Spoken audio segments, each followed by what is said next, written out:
Bonjour, le professeur Sadiq Khalid. Aujourd'hui, on est en train de terminer les cours qu'on a vus avant. C'est sur le management. C'est un cours dédié aux étudiants de première année, semestre 2. Comme on a expliqué dans les séances précédentes, le management ou le manager, il doit avoir plusieurs qualités. On a expliqué, on a dit, c'est pas n'importe qui peut avoir ou peut être un manager. Donc des qualités, il doit constituer ses relations. On a précisé bien les relations, soit vers le bas, vers le haut, latéral. On a dit encore tout ce qui concerne les qualités techniques, humaines et conceptuelles. Ok, on a dit, le travail managériel, d'après tous ces éléments-là, il travaille sur 2 dimensions. Les 2 en même temps, c'est pas qu'un seul. Donc il y a la dimension verticale, ça veut dire c'est tout ce qui est vraiment de haut vers le bas. Et on a expliqué, on a dit il y a les premières lignes, moyen et aussi top management.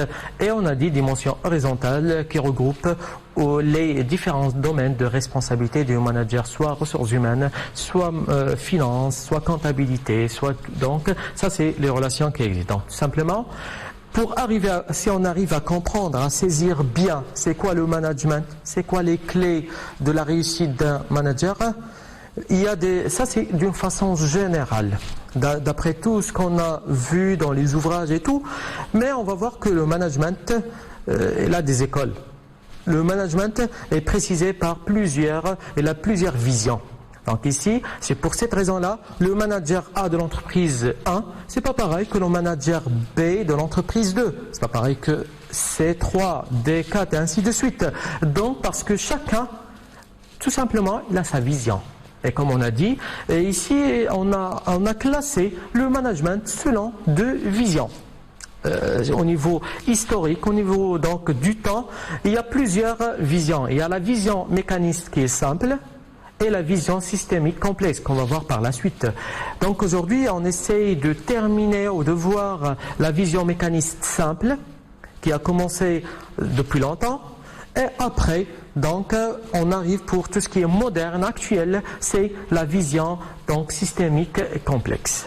Donc on est là pour parler du management.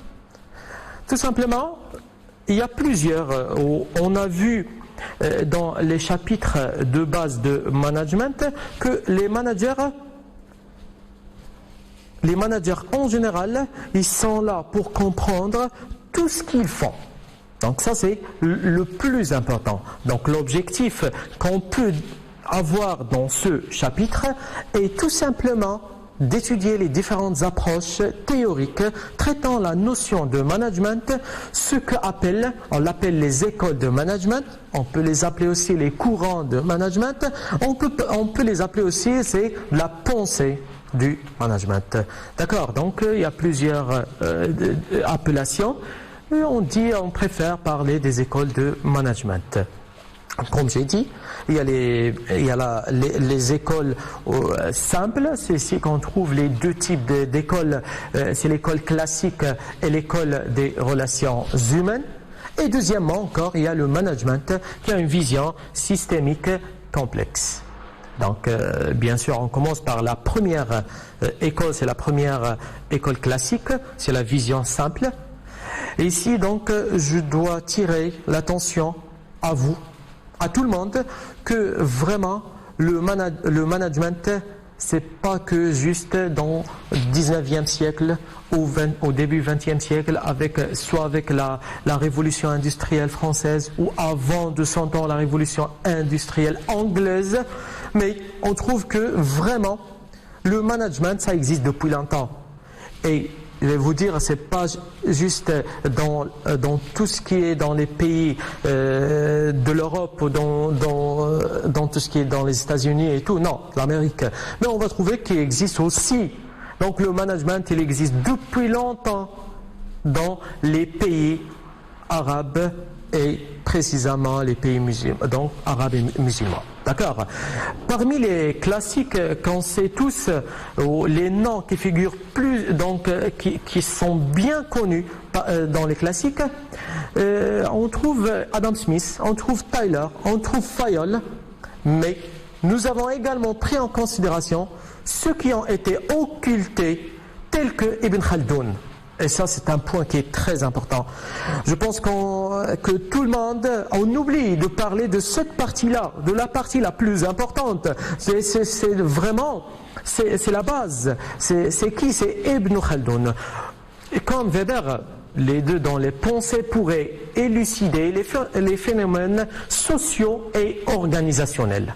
Donc Ibn Khaldoun, qui est né en 1331 et décédé en 1406, c'est un précurseur oublié. Tout le monde il l'oublie. Pourtant, c'est lui qui a parlé au début, on va voir, qui a parlé plus, c'est la base de management. Donc la contribution arabe dans la pensée managérielle a été souvent ignorée, négligée. Et c'est dommage. Parce que on trouve que Ibn Khaldoun il a apporté beaucoup de choses. Son apport est fort intéressant, et ce sous plusieurs angles. Il y a la compréhension des faits sociaux et du comportement humain à travers deux concepts fondamentaux. Ibn Khaldoun il a ramené deux concepts fondamentaux. Et ça donc, vraiment il a un effet sur la pensée managériale. Les deux c'est Umran, et deuxième c'est Asabiya. Donc Ibn Khaldoun, un des plus grands historiens du monde arabo-musulman, est souvent connu comme le père de la sociologie moderne. Il enseigne à Tunis et au Maghreb, puis s'exila au Caire face au rejet de ses idées modernes par les Malikites. Donc il est parti, il fut cadi, au juge on dit, au Caire, et conseiller tout simplement de sultan à l'époque en Égypte. Il occupa beaucoup de postes administratifs ou religieux. Ibn Khaldoun établit au XIVe siècle traité de sociologie, œuvre qui fut reprise 400 ans plus tard par Auguste Kant. Voilà, donc le travail ou les travaux de Ibn Khaldoun sont pris 400 ans plus tard par Auguste Kant. Donc les ouvrages de Ibn Khaldoun les plus réputés, on connaît tous, c'est l'ouvrage le plus important, et Muqaddima, traduit en français sous le titre Prolégomène.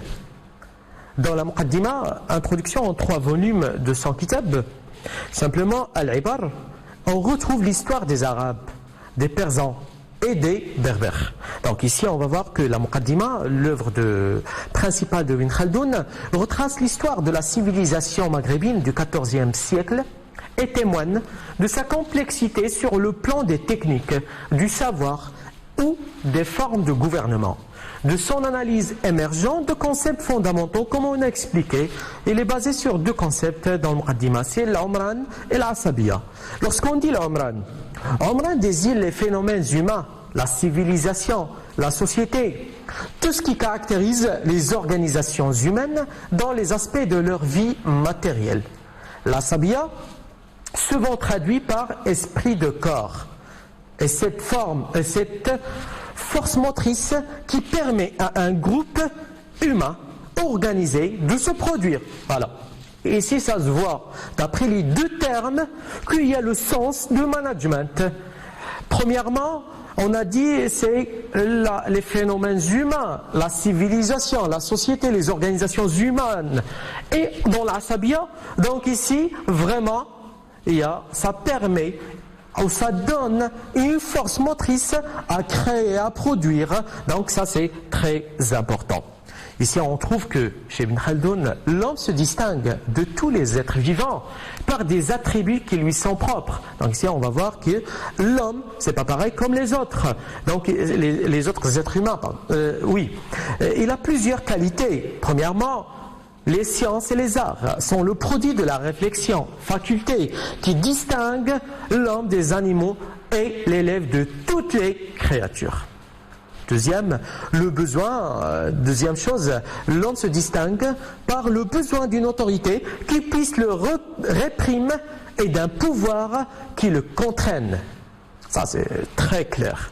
Donc, on a besoin de quelqu'un qui va nous surveiller l'ajustement mutuel et tout. Donc, la hiérarchie, le top management, ou le management moyen et tout, le manager moyen et tout. Et en même temps, donc, il essaye de faire, donc, on a dit le pouvoir, il puisse le réprimer, donc il est là pour donner son avis aussi en même temps. Troisième attribut, on peut dire que l'effort que fait l'homme pour assurer sa subsistance et les différents moyens par lesquels il s'y emploie, donc ici on voit, en effet Dieu ayant soumis les hommes à la nécessité de se nourrir afin de conserver leur vie et de maintenir leur existence. Il les dirige lui-même vers le désir et la recherche de tout ce qui leur est nécessaire. Donc ça se voit qui est très important, que l'homme il est là pour chercher, il cherche tout ce qu'il a besoin pour assurer sa survie, d'accord, ou sa vie en général. Donc autrement, on ajoute aussi la sociabilité. C'est-à-dire la tendance qui porte les hommes à demeurer et à se fixer ensemble, soit dans les villes, soit sous des tentes pour y vivre en société et pour satisfaire leurs besoins. Ici, on va voir la sociabilité, que l'homme, il ne peut pas vivre tout seul, mais il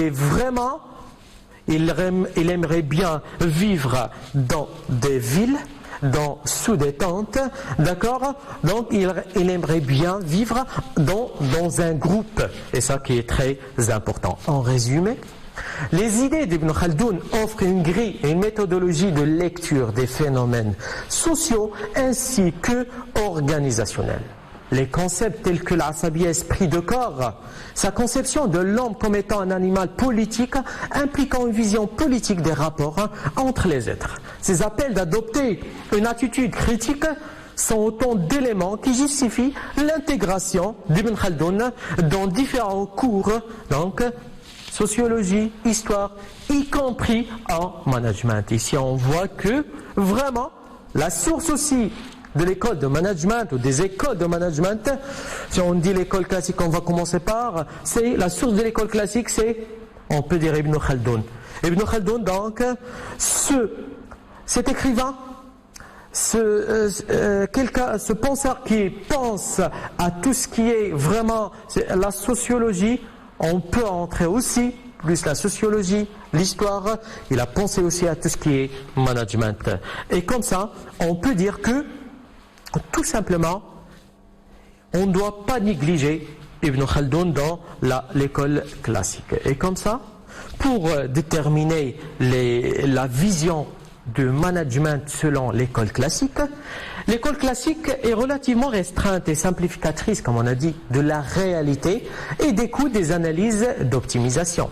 Donc, on peut dire que l'entreprise est un lieu de production, c'est-à-dire la combinaison des facteurs de production, facteurs humains et humain et matériel.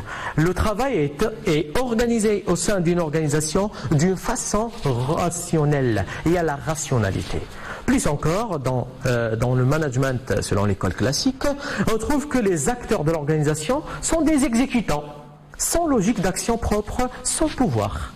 Plus encore, les approches classiques concernent les premiers auteurs qui au début du siècle, comme on a dit, c'est pas que, mais d'avant, on peut dire Ibn Khaldoun et après, ont posé des bases de la science de management. Donc, on peut dire, on peut pas commencer juste par début du siècle, du XXe siècle, mais on peut commencer d'avant. Ça veut dire c'est 13e au 12e et 14e siècle. Ceci correspond au fait aux exigences nouvelles engendrées par l'émergence de la société industrielle. Parce que la société, donc ici on croit, donc parce que c'est la société industrielle qui nous oblige à vraiment avoir des approches de management ou d'avoir donc vraiment à exiger la science du management. Donc ça c'est points qui sont les points que en général peut avoir l'école classique. L'école classique, comme on a dit, c'est une école qui est mécaniste, qui pense à la mécaniste, ça veut dire scientifique, ça veut dire mécanique, ça veut dire autrement, et aussi c'est une école qui est simple, qui pense pas à compliquer les choses. Donc on va voir par la suite comment les autres auteurs à part Ibn Khaldoun, comment ils pensent dans cette école-là. D'accord? Les fondements de la pensée classique, on peut dire d'après tout ce qu'on a expliqué, les fondements de la pensée de l'école classique sont basés sur trois notions. Il y a trois. Premièrement, c'est une approche qui est empirique et normative. Deuxième, c'est des hypothèses implicites. Et troisièmement, des principes d'organisation. Donc les trois notions de fondement de la pensée classique sont les trois. Donc on doit avoir les trois en même temps.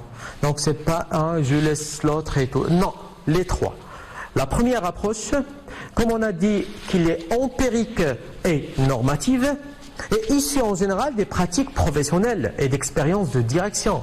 Ces pratiques sont présentées sous forme de règles à suivre, par exemple des recommandations, des principes, des commandements, ainsi de suite. Donc, comme par exemple, on a vu dans le premier semestre les 14 principes de Fayol qu'on va revoir encore par la suite.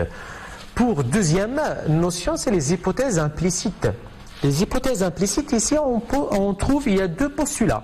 Il y a postulat mécaniste et postulat rationaliste.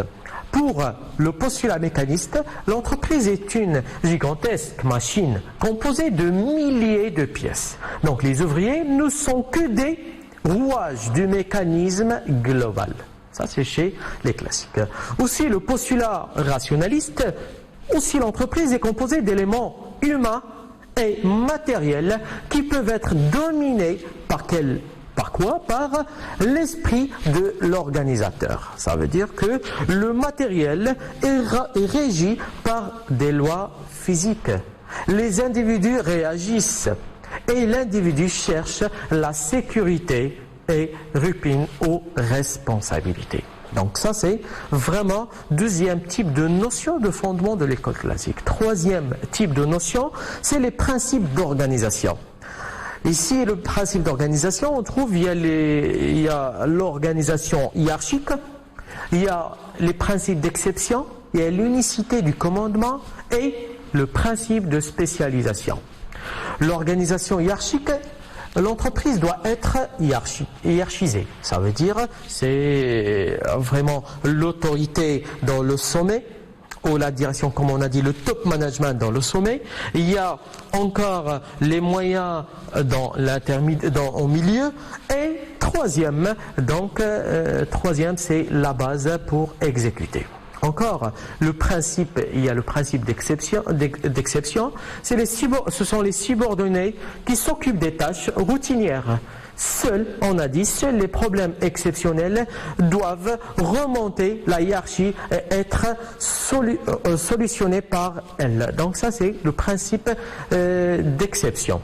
Il y a encore ici dans les principes d'organisation, il y a l'unicité de commandement.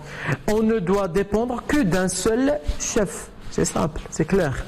Comme on a dit, c'est même dans les structures, on a dit il y a les structures simples, traditionnelles, les structures, modernes. Dans les structures modernes, par exemple, dans les structures traditionnelles avec l'école classique, donc il y a l'unicité du commandement. Donc l'unicité de commandement, ça veut dire qu'il n'existe qu'un seul chef où je peux avoir des commandes d'un seul ou d'une seule source. Pour le principe de spécialisation,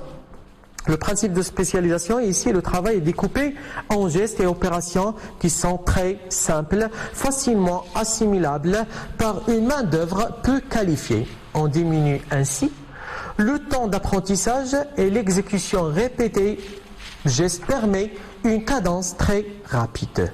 Donc, de plus, cette technique engendre plusieurs avantages. Quels sont ces avantages-là? Premièrement, on peut mesurer facilement la productivité d'un ouvrier. Ça, c'est très simple. Comme ça, je peux distinguer qui travaille pas. Et on peut rémunérer l'ouvrier en fonction de son travail. Ça veut dire donc il est rémunéré en fonction de son rendement. Donc ça, c'est le point le plus important. Et comme ça, on peut terminer ici. On a terminé les trois notions fondamentaux de la pensée classique, soit l'approche empirique normative, les hypothèses implicites et les principes d'organisation. Donc on a dit, ça c'est concernant les trois notions de fondement de la pensée classique.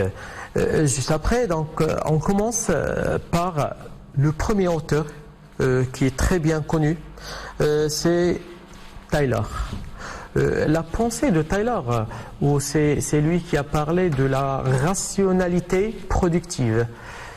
Taylor, il est né en 1856 et décédé en 1915. Et c'est parmi les piliers de l'école classique aussi. On dit ses pensées reposent sur 4 principes. Le premier principe, c'est la division verticale du travail. Second principe, c'est la division horizontale des tâches. Troisième principe, c'est le salaire au rendement et contrôle des temps.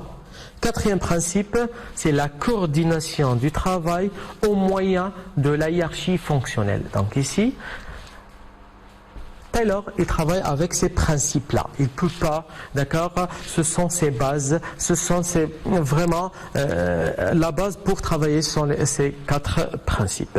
On commence par le premier principe, ça veut dire c'est la division verticale du travail. Ici, cette division, il vise à distinguer strictement les exécutants des concepteurs du travail. Donc, tout simplement, si on va faire la remarque, il y a des gens, encore rentre à l'époque de Taylor, il y a ce qu'on appelle ici les cols blancs et cols bleus. Et ça, c'est très important.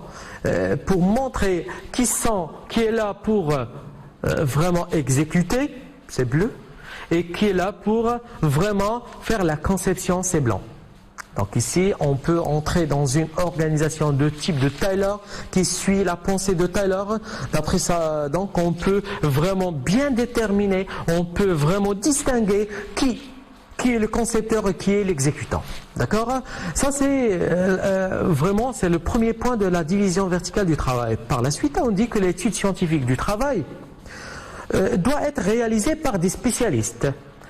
C'est pas par n'importe qui. Ici, lorsqu'on dit, on ramène, on peut passer, on peut céder à des bureaux d'études, on peut céder à quelqu'un d'un bureau des méthodes et tout pour faire ce travail-là. Car trop long et trop difficile pour être réalisé par le personnel de production. Donc c'est pour ça on donne l'étude scientifique du travail à quelqu'un de plus de spécialité.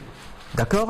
Ceci définira les processus opératoires les plus économiques. C'est par la démarche scientifique, donc étude de pas, c'est tout, donc qu'on peut vraiment déterminer la seule façon d'effectuer une tâche. The one best way. Donc ici, the one best way. Donc ici, on est en train de parler de Taylor. Autrement, c'est pas n'importe qui. On peut faire le travail, donc, mais on va dans one best way, ça veut dire je vais chercher ou je vais vraiment déterminer la méthode la plus importante parmi les méthodes qu'on a, c'est ça qu'on doit adopter. Second principe, c'est de la division en général de Taylor, c'est la division horizontale du travail. Avant, premier principe, pour vous rappeler, c'est la division verticale du travail. Voilà. Donc, il y a les niveaux, il y a la hiérarchie, il y a tout. Et ici, c'est la division horizontale des tâches. Lorsqu'on dit la division horizontale des tâches, c'est la partialisation des tâches entre opérateurs. À chaque opérateur est attribuée une tâche élémentaire, la plus simple possible. Pour quelle raison? Afin d'automatiser et d'accélérer les gestes. En d'autres termes, il conduit à la partialisation de travail, à la spécialisation des tâches. Donc tout simplement, on divise, on fait la partialisation du travail, donc on peut avoir facilement la spécialisation des tâches. Il y a l'étude des temps d'exécution en vue de déterminer, comme on a expliqué avant, le one best way. Ça veut dire c'est les meilleures façons de faire. C'est donc la division horizontale des tâches menée le plus loin possible aboutit au travail à la chaîne. Innovation de Ford, appliquée à partir de 1913 dans ces usines, parce qu'il a appliqué Ford, c'est la division horizontale du travail, ça veut dire des tâches et tout, il a appliqué dans toutes ces usines à partir de 1913. Pour arriver, troisième principe, c'est le salaire au rendement et contrôle des temps. Taylor s'était bien rendu compte du caractère abrutissant du travail ouvrier et en contrepartie, il préconisait que ce travail fût correctement payé et que les ouvriers puissent accéder à la société de consommation par une redistribution équitable des gains de productivité ainsi réalisés. Ça veut dire ici, je travaille plus, je gagne plus. Ce système fondé sur des primes de productivité de travail cherche à développer la motivation de l'homme au travail. Donc plus il travaille plus, il a plus de primes, plus il est motivé. Donc ici on peut dire que la seule motivation d'un salarié c'est le salaire. Ou la prime autrement. Outre une standardisation des tâches poussée à son maximum, Taylor souhaitait l'établissement du salaire à la pièce, censé constituer une motivation importante pour les ouvriers qu'il considérait comme des agents rationnels, maximisant de manière consciente leurs gains monétaire. Donc ça c'est très simple et ici ça se voit que on peut répéter ça, que la seule motivation d'un tel travail ne peut donc être que l'argent. Pour cette raison, le salaire au rendement s'impose. À chaque tâche correspond un temps d'exécution. C'est le chronomètre détermine alors la rémunération de l'ouvrier en écart au temps référentiel. Donc ça c'est le système des bonus. Parce que Taylor, à l'époque, il est parti demander à des scientifiques ou des psychologues de venir faire une étude pour demander dans chaque tâche, donc il prend combien de temps, combien de secondes. Et comme ça, il va voir ses salariés qui dépassent le temps qui est bien précisé pour cette tâche, il n'est pas bien. Donc, et ça, il y a un problème avec ce salarié.